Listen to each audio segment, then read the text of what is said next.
ummatihi ila yaumil qiyamah. Rabbi shrah li sadri wa yassir li amri wahlul 'uqdatam min lisani yafqahu qawli. Rabbana atina min ladunka rahmatan wa hayyi lana min amrina rasyada.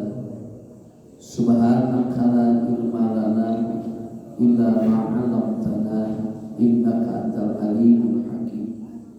Rabbi zidna ilman warzuqna fahma bi rahmatika ya arhamar rahimin. Yang saya hormati juga saya muliakan Ketua IKM Ciawi dan segenap pengurusnya. Mudah-mudahan Allah memberi kekuatan iman Islam kepada mereka sehingga bisa menjalankan tugas sebagaimana mestinya. Juga yang saya hormati dan muliakan para tokoh pembina kesepuhan IKM Ciawi. Mohon maaf tidak disebutkan namanya satu persatu. Bapak-bapak serta ibu yang sama-sama dimuliakan oleh Allah. Diawali rasa syukur kepada Allah malam ini kembali dalam hitungan 1 bulan kita bersilaturahim lagi. Mudah-mudahan acara per bulan silaturahim ini adalah benang tali yang kita ikat bersama untuk mempererat dan memperkuat persaudaraan sesama IKM Ciawi. Mudah-mudahan bukan berkumpul sekedar di alam dunia, tapi mudah-mudahan kumpulnya sampai surganya Allah Subhanahu wa Ta'ala. Salawat salam tercurah limpahkan untuk Nabi Muhammad Sallallahu Alaihi Wasallam kepada keluarganya, sahabatnya, dan juga umatnya termasuk kita hingga akhir zaman. Menyempurnakan diam dalam masjid kita niati bersama iktikaf. Bismillahirrahmanirrahim. Nawaitu an a'taqifa fi hadzal masjid sunnatan lillahi ta'ala. Kita baca kifarat bagi Bapak Ibu termasuk saya yang tidak sholat tahiyatul masjid dengan membaca tasbih 4 kali. Subhanallah walhamdulillah wala ilaha illallah wallahu akbar. Subhanallah walhamdulillah wala ilaha illallah wallahu akbar. Subhanallah walhamdulillah wala ilaha illallah wallahu akbar. Subhanallah walhamdulillah wala ilaha illallah wallahu akbar. Selanjutnya adalah bahwa inilah bentuk usaha kita IKM Ciawi untuk mempererat dan memperkuat persaudaraan. Adanya silaturahim sesama kita per bulan setiap minggu ke-2 di setiap bulannya. Ustaz,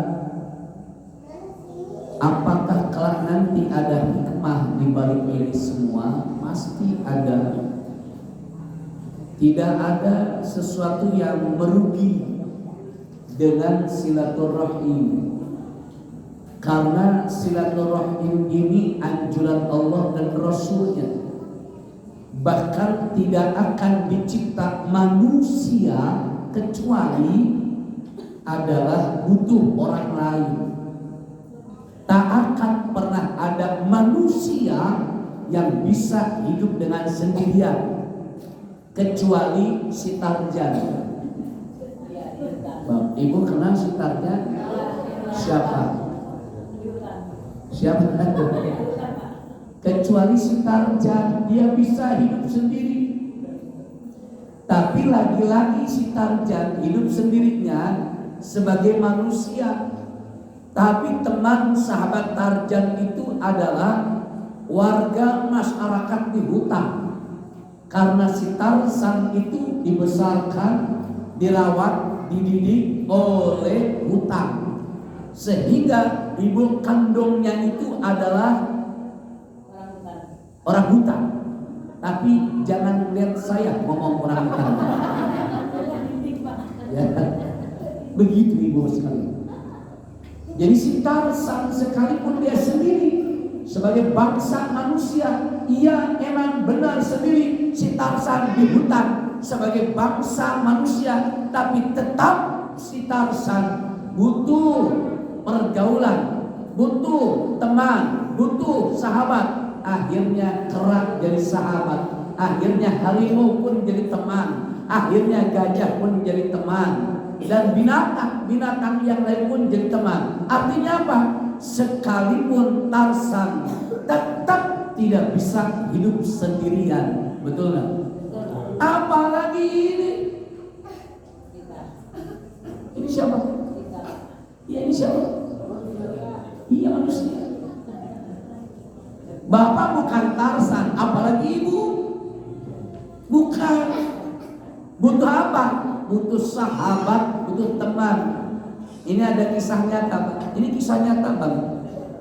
Ada seorang saudagar dari Arab, kaya raya banget. Ini ngomongnya udah pakai begitu banget ya. Ini ada saudagar orang Arab kaya raya banget. Berarti kayaknya bener. Banget. Ya. Tahu-tahu si saudagar Arab ini jatuh sakit pak. Bu, jatuh sakit ya. Ini kisah nyata ini. Dan ternyata dia sudah keliling mencari dokter yang bisa menyembuhkan penyakitnya.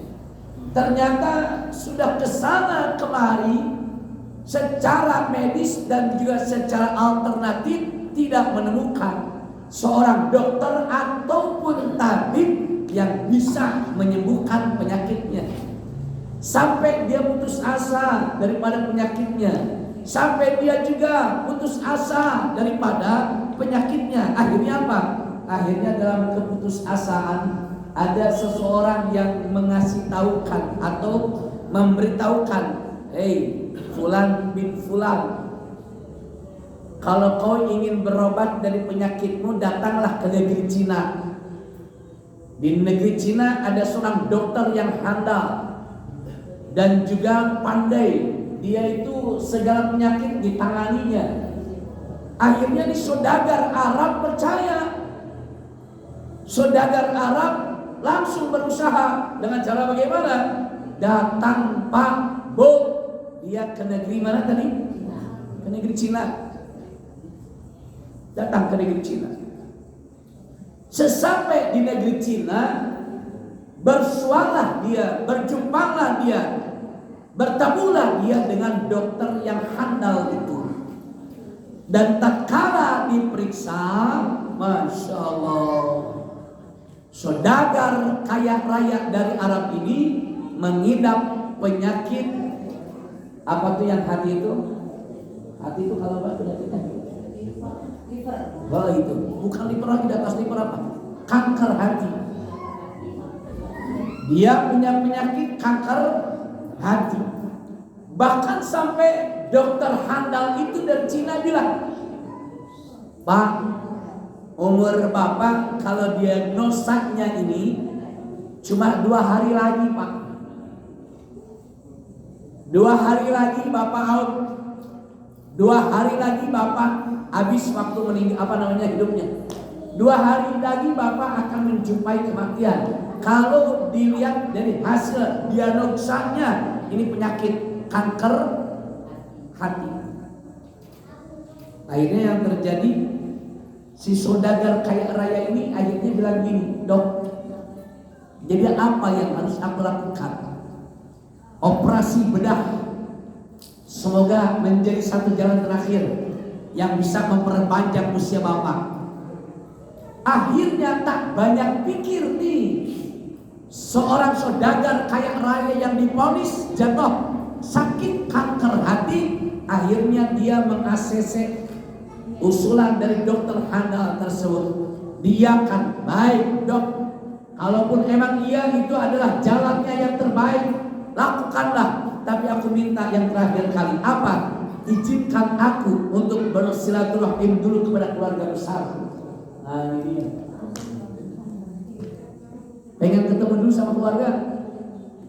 Akhirnya saudagar kaya raya ini pulang ke Arab. Berjumpalah dia dengan teman sahabat dan juga keluarga besar. Ketika perjumpaan itu terucap dalam bibir atau bibir seorang Arab tadi mengatakan, mohon maafkan aku semua karena aku punya penyakit kanker hati dan telah divonis oleh seorang dokter pakar dan ahli adalah kurang lebih 2 hari lagi aku bakal meninggal dunia dan aku akan menjalani operasi. Mudah-mudahan jalan yang terbaik dalam kehidupan aku. Sampai semua keluarga besarnya, temannya, saudaranya, sahabat tetangganya merasa bersedih dengan berita kabar yang disampaikan sama saudagar kaya raya dari Arab ini.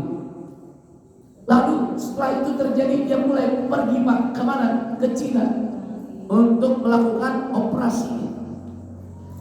Ketika dia masuk bandara, ternyata ketika dia masuk bandara, pas dia masuk bandara melihat dan menyaksikan ada seorang ibu-ibu buta dan sudah tua, ternyata sedang mengais mencari makanan dari tong sampah.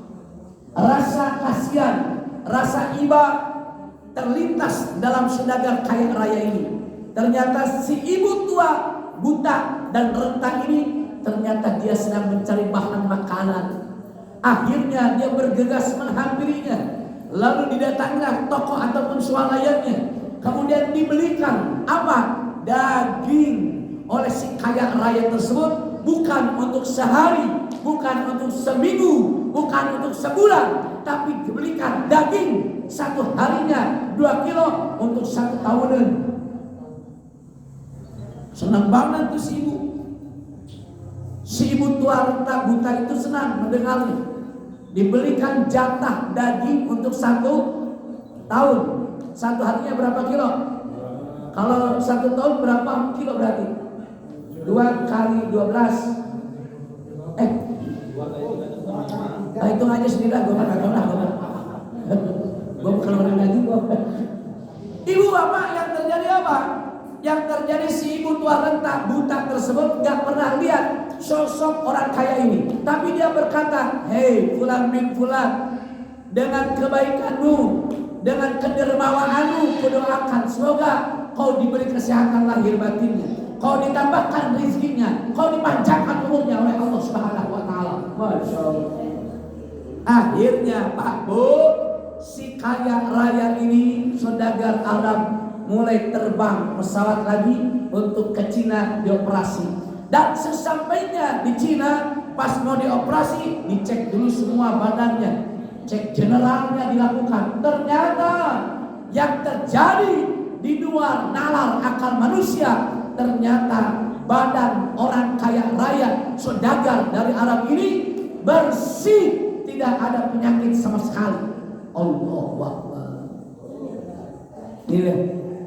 Ini kedahsyatan silaturahim, kedahsyatan daripada kekeluargaan. Jadi gara-gara pergi ke ke kampung halaman, kemudian minta doa, minta maaf kepada sanak famili dan keluarga besar, sahabat dan juga teman. Bahkan ada amalan yang dahsyat, adalah apa? Sedekah yang tak terhinggakan, sedekah yang tak terkirakan, sedekah yang tidak terlintaskan awal mulanya. Itulah hebatnya silaturahim, sehingga penyakitnya hilang. Si dokter, pakar dan ahli bertanya, apa gerangan yang telah kau lakukan sampai penyakit dalam tubuhmu tidak ada, bahkan kanker hatimu pun jadi sehat? Masya Allah. Ini mudah-mudahan kan kita ketemu, saling ketemu nih. Kita saling berjumpa, dan dalam perjumpaan kita saling doa mendoakan. Kata siapa Ustaz? Tadi kan ketika kita datang berjumpa langsung untuk ucap salam, Assalamualaikum. Itu salam. Salam doa. Itu salah. Dan di dalamnya ada kalimat doa-doa. Mudah-mudahan Bapak, Ibu dan setelah per bulan ini dipanjangkan umur dalam ibadah, diluaskan rezekinya oleh Allah, disehatkan lahir batinnya oleh Allah Subhanahu wa taala. Amin Allahumma. Satu. Yang kedua, seiring qori tadi membaca surah Bani Israil, yaitu ada ayat pertama yang menjadi garis bawah kita ngaji saat ini. Apa Ustaz? Kalimat Bismillahirrahmanirrahim. Subhanalladzi asra bi 'abdihi lailan minal masjidil haram ilal masjidil aqsa, yang artinya wallahu a'lam bi muradihi, hanya Dia Allah yang maha tahu kandungan ayat Quran ini. Apa yang Allah firmankan? Maha suci Allah yang telah memberangkatkan hambanya. Siapa hambanya? Nabi Muhammad sallallahu alaihi wasallam. Dari mana berangkatnya? Minal masjidil haram ilal masjidil, dari al masjidil haram di kota Mekah ke al masjidil aqsa di Palestina. Masya Allah, ini luar biasa nih, ya, luar biasa. Dan inilah yang disebut dengan peristiwa kejadian yang maha dahsyat. Apa itu? Isra Mi'raj. Ini Pak. Ini ayat Qur'annya ayat Qur'an mutasyabbihat. Artinya ayat Qur'an yang perlu kupasan ayat dan pemahaman yang lebih mendalam. Kenapa? Karena dalam ayat Qur'an ini di luar nalar akal manusia. Kenapa Ustaz? Karena kekuasaan Allah melalui Isra Mi'raj tidak bisa diterima oleh akal manusia, sebab akal manusia kekecilan untuk menerima keagungan, kebesaran kuasa Allah Subhanahu wa ta'ala. Ibu-ibu, bapak-bapak sekalian, ini masalah. Emang kenapa Ustaz? Dalam satu riwayat Pak, baginda Rasul itu jalan dari Aqsa, dari Haram ke Aqsa itu semalam. Kalau semalam berapa jam? 12 jam. Kalau 12 jam perjalanan darat nyampe mana? 12 kali 4, 48 kilo. Palembang. Oh, jalan kaki 48 kilo. Pakai kendaraan. Darat. 12 jam nyampe mana? Pakai kendaraan. Padang. Jogja. Bantul. Lampung. Yo. Lihat. Udah cukup segitu Pak, ya. Ini perjalanan kalau ditempuh dengan rasional akal manusia 12 jam itu dari Bogor nyampe ke Surabaya tadi bilang. Ada lagi yang bilang, Uni bilang dari Bogor ke Lampung 12 jam. Nah itu Lampungnya mana dulu? Emang Lampung mana? Lampung perbatasan Bengkulu kali. Ah itu masih banyak kan Lampungnya juga. Lampung perbatasan Bengkulu kan. Iya. Ya coba nanti kita jalan-jalan deh ya. Mudah-mudahan IKM Ciawi bisa jalan-jalan 12 jam. Tapi kena dulu nih, jalan aja. IKM Ciawi kita jalan-jalan 12 jam, kemana kira-kira nyampainya? Untuk apa? Membuktikan kehebatan Allah. Kalau manusia biasa 12 jam pakai darat itu nyampe Surabaya. Tapi Allah yang berbuat, Allah yang kuasa. 12 jam, Masya Allah. Mekah, Palestina, Haram, Aqsa, belum lagi Pak Bu, Sidratul Muntaha. Langit 1, 2, 3, 4, 5, 6, 7 tembus sampai Sidratul Muntaha. Ini yang disebut bilang dahsyat. Ini yang dibilang juga luar biasa. di luar akal manusia. Kenapa? Aneh. Makanya para alim ulama menyebut peristiwa Isra Mi'raj adalah mukjizat kedua setelah Al-Quran. Ini mukjizat. Ini kalau bukan mukjizat mustahil, Pak. Kalau bukan mukjizat nggak akan mungkin, Bu. Nggak akan mungkin kalau bukan mukjizat. Betul Pak, betul? Betul Pak, betul? Iya, nggak mungkin. Nggak akan mungkin bisa terjadi kalau bukan mukjizat. Ini kuasanya Allah. Allah yang berkehendak, Allah yang punya kuasa, Allah yang punya keinginan. Dan kalau Allah sudah punya keinginan, gak ada yang mustahil bagi Allah. Innama amruhu idza arada syai'an ayyakula lahu kun fayakun. Itu dia kun fayakunnya yang kita garis bawahi. Kalau emang iya Allah udah pengen, kalau emang iya Allah udah punya kehendak, kalau emang iya Allah punya kemauan, cukup Allah bilang kun fayakun. Nih bapak-bapak di depan saya sehat semua nih. Sehat-sehat semua. Tapi kalau Allah mau gampang, yang sehat jadi sakit.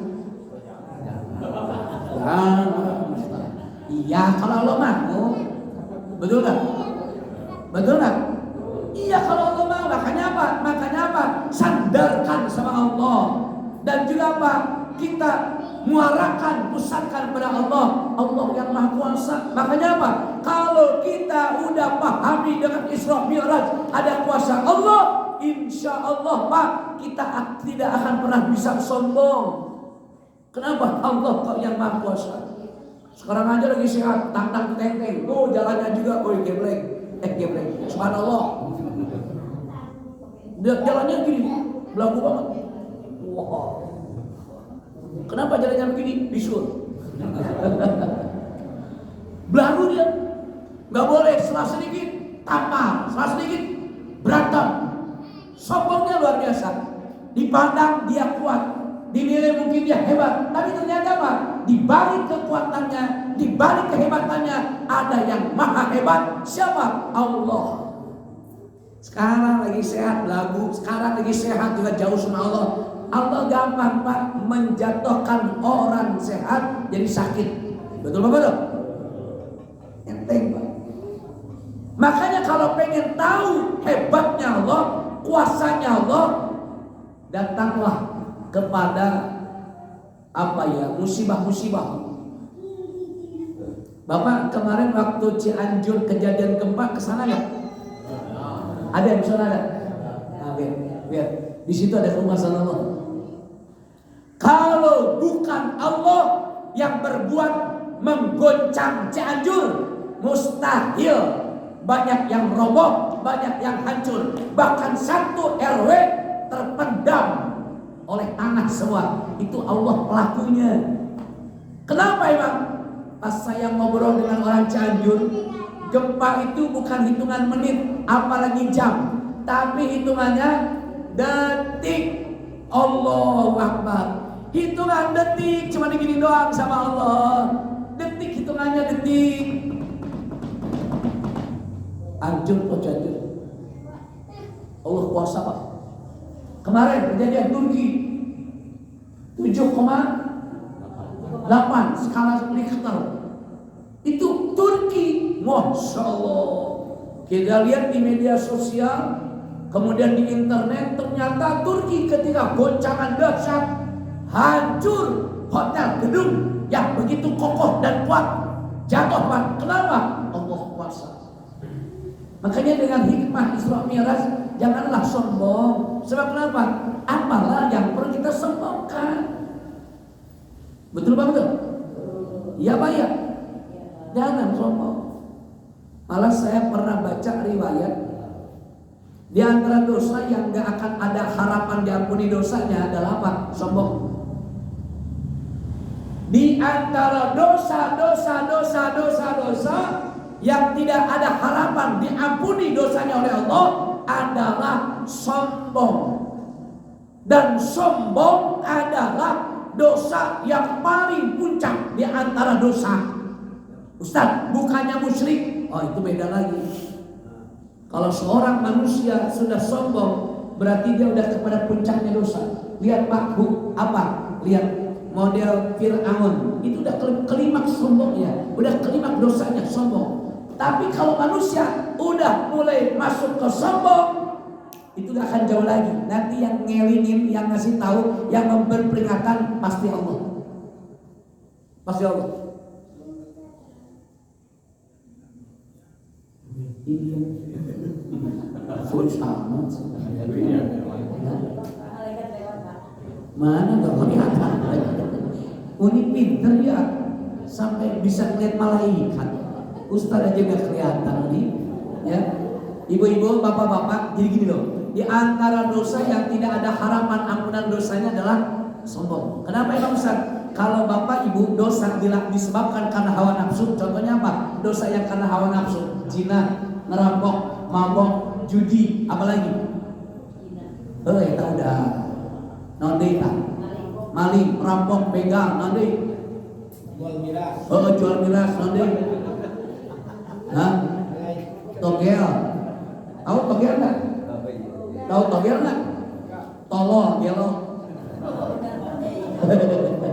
Jadi kalau ada orang yang pasang togel berarti tolol dan gelo. Ada enggak? Jangan. Sekarang judinya slot apa, Ustaz? Ah? Yang ditanya bapak-bapaknya. Iya, saya tahu itu. Di sini mah nggak ada. Di masjid masa ada yang masang togel. Baik-baik ya.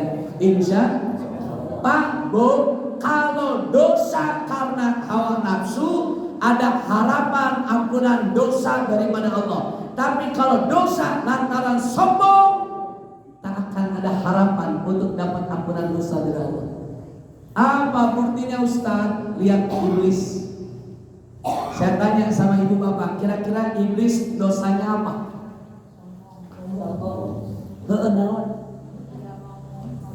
Sombongnya apa? Merasa hebat. Hebat kenapa?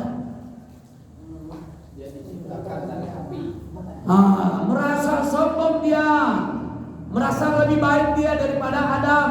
Saat Allah perintahkan iblis untuk sujud sama Adam, dia kagak sujud. Kenapa? Merasa lebih baik daripada Adam.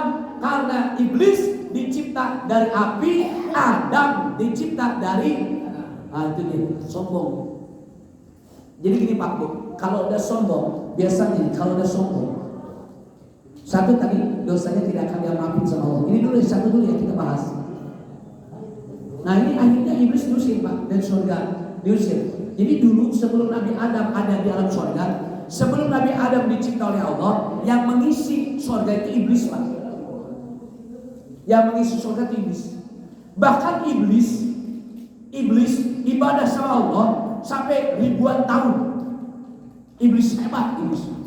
Bahkan termasuk nilai plus. Nah, iblis pernah tinggal di dalam surga. Saya tanya, bapak-bapak pernah nggak tinggal di surga? Belum. Ibu pernah nggak tinggal di dalam surga? Sejelek-jeleknya iblis, dia pernah tinggal dalam surga. Hebat iblis. Tapi kalau sombong, akhirnya diusir dari surga. Dan ketika sombongnya iblis, pernah mau tobat sama Allah. Kebetulan di zaman Nabi Musa itu, iblis datang sama Nabi Musa. Musa, kau ini kan Nabi Allah, betul. Kau ini kan Rasul Allah, ya betul. Ada apa iblis? Tolong tanyakan dan sampaikan kepada Allah. Ada apa Imam? Bilakah aku bertobat kepada Allah dari dosa dan salahku? Kira-kira Allah maafkan atau tidak? Allah ampuni atau tidak? Kata Nabi Musa, ya baik, nanti akan aku tanyakan. Baik Musa, aku tunggu jawabanmu. Benar kamu.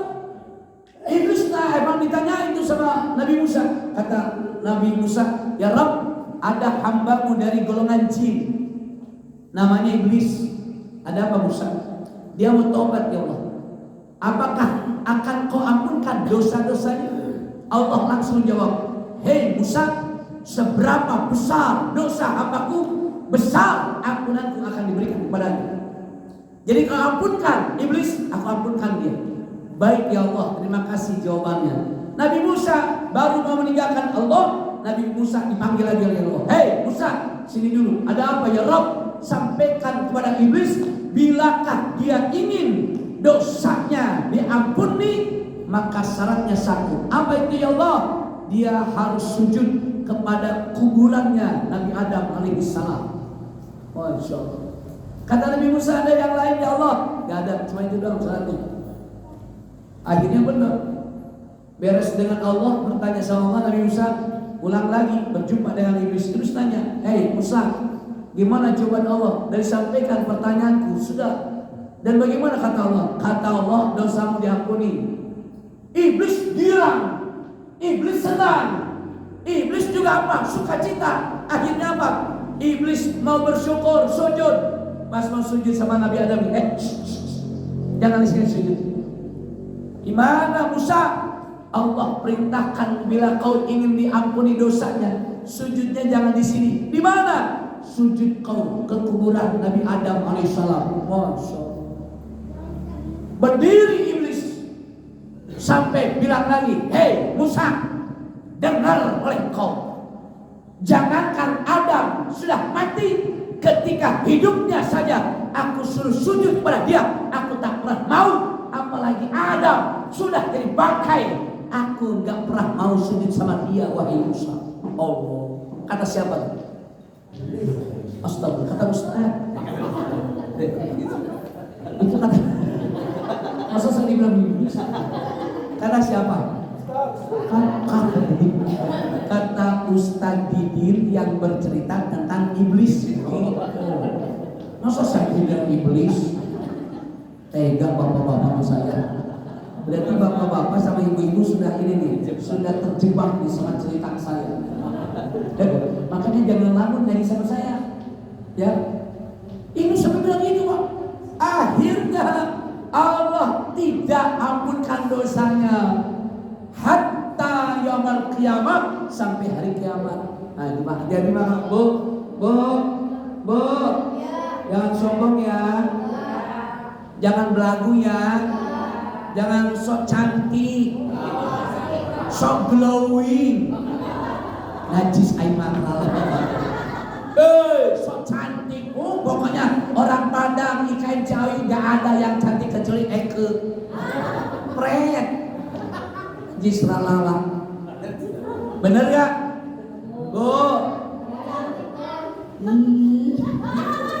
Jangan sombong ya. Kan ada yang sombong karena kecantikannya, karena ketampanannya, karena kegantengannya. Ada lagi yang sombong karena harta bendanya. Apalagi ibu-ibu dengan harta bendanya pamer mulu. Jarinya nggak ada yang kosong kayak monyet. Kan jari monyet kosong, nggak ada cincin. Kalau ibu-ibu rempet cincinnya. Jarinya ibu-ibu ada berapa? 10, masa? Ada berapa jari ibu-ibu? Ada 10, 10-10-nya pakai cincin. Sampai ngupil aja nunduhin cincinnya. Ini kemana aja? Sombongnya luar biasa. Nauzubillahimin. Janganlah pernah sombong, karena sombong akan menjadikan tidak ada harapan ampunan dosa daripada Allah Subhanahu. Ini hati-hati sekali nih Pak Murid. Sombong itu berakibat fatal untuk kehidupan kita sekali. Yang kedua, nggak boleh sombong.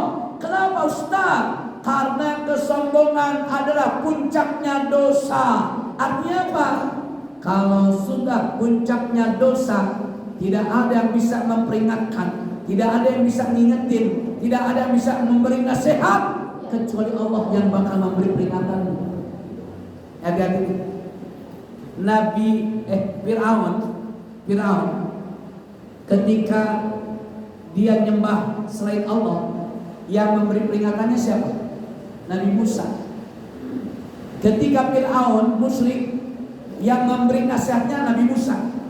Ketika Fir'aun jolim, yang memberi nasihatnya Nabi Musa.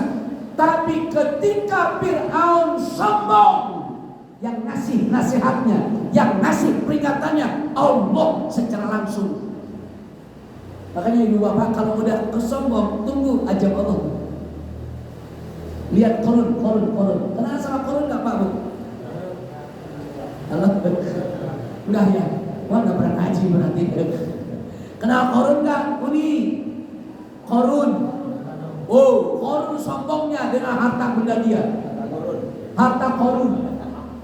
Makanya kalau Uni sama Uda lagi menggali tanah buat sumur, ada harta, disebutnya harta. Wah, harta Korun.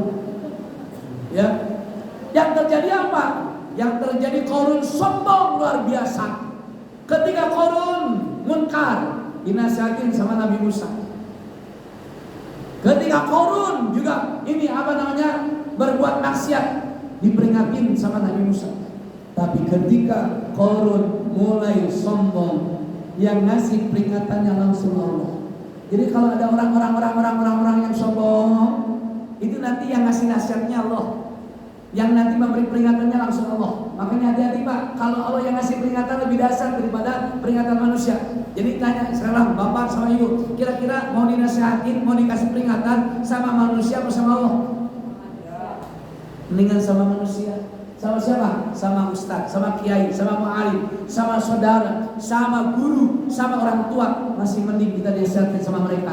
Makanya ketika dinasihatin sama guru, orang tua, dan mu'alim, terimalah. Kenapa? Karena daripada kita nanti dinasihatin sama Allah, diberi peringatan sama Allah, lebih dahsyat lagi keadaannya. Na'udzubillah min. Terakhir yang ketiga, apa Ustaz yang ketiga? Tidak akan pernah Allah berangkatkan Nabi Muhammad Isra Mi'raj kecuali ada misi yang paling utama. Apa misinya Ustaz? Menerima perintah ibadah sholat. Saya kasih tahu sama ibu bapak sekalian, jangan pernah sepelekan ibadah sholat. Jangan pernah juga anggap enteng ibadah sholat.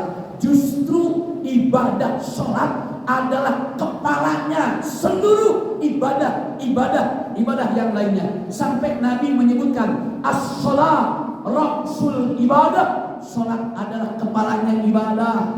Kalau Nabi menyebutkan sholat itu sebagai kepalanya, berarti puasa, zakat, haji dan lain-lainnya adalah tubuh dan tangan kakinya.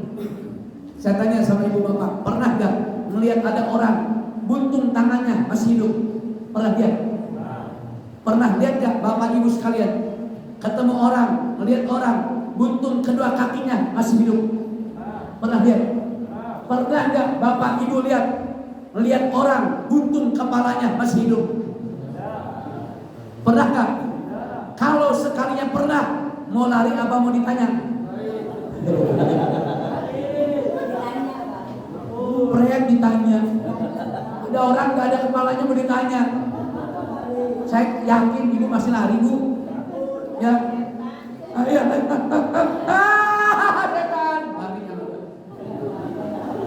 Di mana-mana, Pak, yang namanya kehidupan, sumber hidup adalah kepala. Ya, Pak, ya? Benar, Pak, benar? Sumber kehidupan itu kepala.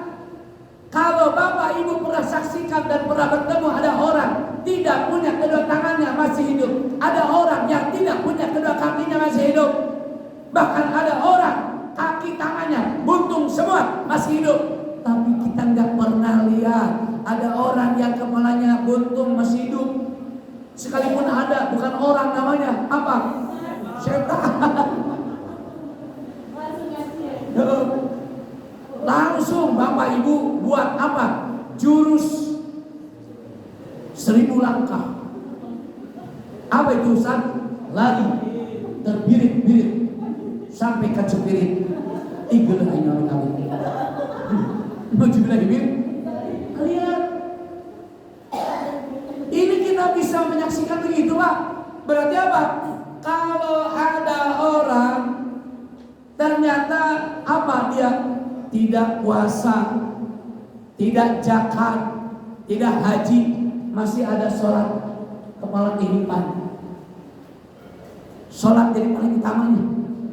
Tapi kalau sudah tidak sholat, puasa iya, zakat iya, haji bolak-balik terus ke Mekah Madinah, tapi nggak sholat, hajinya nggak akan sempurna dan tidak diterima sama Allah.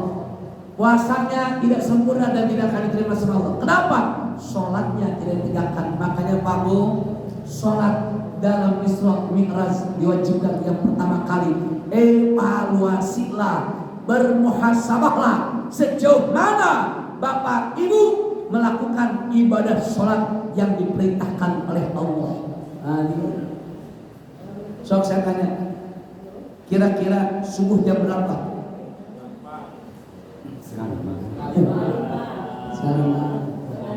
Lima. Enggak gitu waktunya subuh itu jam 5. Ini mah jujur aja bapak-bapak, ibu-ibu, sholat subuhnya jam berapa? Setengah 6 Ustaz. Kadang-kadang subuh jam 2.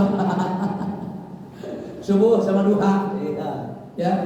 Sok saya tanya, masuk sholat zuhur jam berapa? Jam 12 lewat 7 menit. Bapak-bapak, ibu-ibu, zuhurnya jam berapa? Alhamdulillah Ustaz, jam 3. Kadang-kadang Macet alasan aja. Saya tanya lagi, maghrib jam berapa? 6.20. Bapak-bapak, ibu-ibu, sholat maghribnya jam berapa? Kadang udah mau habis baru sholat. Yang sampai disindir sama syair lagu subuh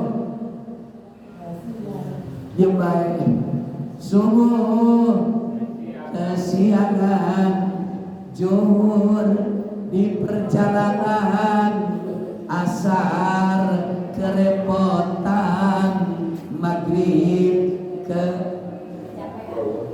kecapean, isya kebablasan tidur. Nauzubillahimin. Inilah dia yang Allah sebut fawailul lil musallin. Celaka besar, neraka wel bagi orang yang sholat. Artinya apa Ustaz? Yang sholat aja masih celaka, apalagi yang kagak sholat. Yang celaka sholat itu yang bagaimana Ustaz? Yang tadi subuh zuhur itu celaka yang ini. Nah makanya bapak-bapak, ibu-ibu, camkan bicara saya saat ini. Perbaikilah sholat 5 waktu, Allah akan perbaiki kehidupan ibu bapak. Perbaharuilah sholat 5 waktu, Allah akan perbaharui kehidupan ibu bapak. Perbaguslah sholat 5 waktu, Allah akan perbagus kehidupan bapak ibu. Makanya kalau kita kena musibah, benar-benar kena musibah, benar-benar kena ujian cobaan, demi Allah bisa boleh jadi sholatnya kita kurang bagus. Mudah-mudahan dengan ngaji ini bisa mendorong, memotivasi bapak ibu untuk memperbaiki ibadah sholatnya. Insya Allah. Sepohon kayu daunnya rimbun, lebat bunganya serta buahnya, walaupun hidup 1000 tahun, bila tak sembahyang apa gunanya? Walaupun hidup 1000 tahun, bila tak sembahyang apa gunanya? Kami sembahyang, fardu sembahyang, sunnah pun ada, bukan sembarang, supaya Allah menjadi serang. Kami bekerja hatilah riang, supaya Allah menjadi sayang. Kami bekerja hatilah riang. Insya Allah. Mudah-mudahan bapak-bapak ibu-ibu jadi ahli sholat semuanya. Mudah-mudahan bapak-bapak ibu-ibu jadi keluarga yang ahli sholat semua, sehingga selamat dunia akhiratnya. Amin. Allahumma amin. Mengingat waktu telah menunjukkan jam 12. Kurang 2 jam. Jadi secukupkan sampai di sini saja dulu. Mudah-mudahan jadi ilmu yang bermanfaat. Insya Allah bulan besok kita bersuara lagi pada waktu dan gelombang yang sama. Jangan dulu kemana-mana sebelum yang satu ini. Waspadalah. Waspadalah. Oh iya. Oh ada mau nanya. Silahkan bertanya. Waalaikumsalam warahmatullahi wabarakatuh. Waalaikumsalam warahmatullahi wabarakatuh. Silakan Pak. Di mana bedanya dosa sombong dengan musyrik? Bedanya kalau musyrik adalah ada keyakinan, ada kekuatan selain daripada Allah. Itu musyrik. Jadi percaya ada kekuatan selain daripada kekuatannya Allah. Ada bila keyakinan bahwasanya ada selain Allah, itu musyrik. Kalau sombong pada dirinya nih. Kalau tadi musyrik dengan yang lain, ekstern. Kalau yang sombong dirinya, membesar-besarkan diri, merasa hebat, merasa gagah, merasa kuat. Nah, itu sombong. Paham ya? Jadi kalau syirik itu di situ letaknya. Ada kekuatan selain Allah. Contohnya apa? Nih, lihat. Ini cincin. Jangan dikira. Kalau aneh pakai ini cincin, semua pada takut sama aneh. Pokoknya kalau aneh udah pakai ini cincin, cewek mana yang gak ngejar-ngejar? Musyrik. Paham ya? Paham? Nah, itu paham. Ya, kalau sombong dari diri dia sendiri, pokoknya di IKM, itu namanya apa? Cakap. Paham Pak? Baik. Ada yang lain cukup ya? Cukup deh. Wallahu a'lam. Mudah-mudahan jadi ilmu yang bermanfaat. Al-Fatihah.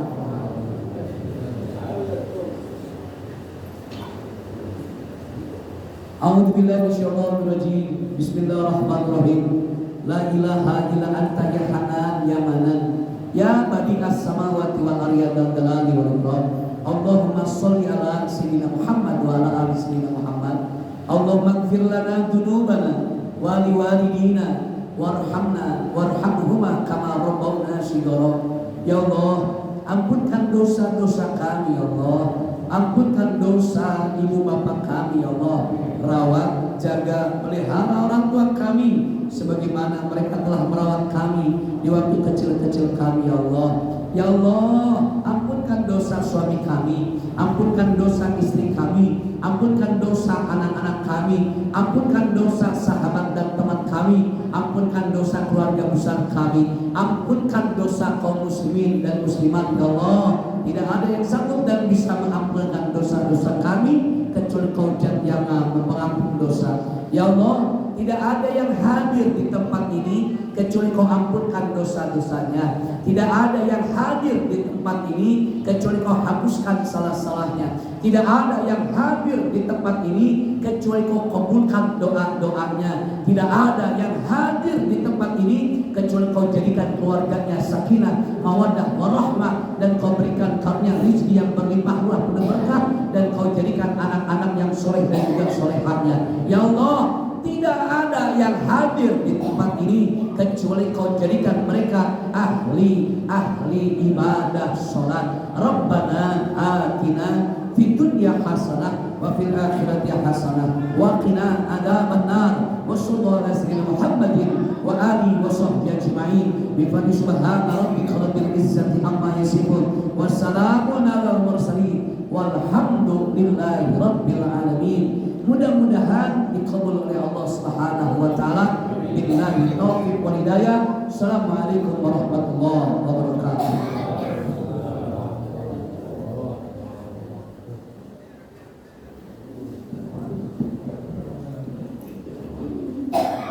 Alhamdulillahirrahmanirrahim. Dengan berakhirnya curahan ceramah dari Ustaz Didi, maka berakhir acara pengajian IKMCI untuk yang mudah-mudahan apa yang telah beliau curahkan, beliau sampaikan bisa merubah sikap, merubah perilaku menjadi yang lebih baik sesuai dengan ajaran yang disampaikan Nabi Muhammad SAW. Dan selanjutnya dengan membaca Alhamdulillah acara ini berakhir. Sekaligus kami dari pembawa acara, kalau seandainya ada hal yang tidak pada tempatnya, salah ucap, salah tingkah dan salah perilaku, mohon maaf yang sebesar-besarnya. Wabillahi taufiq wa hidayah. Wassalamualaikum warahmatullahi wabarakatuh.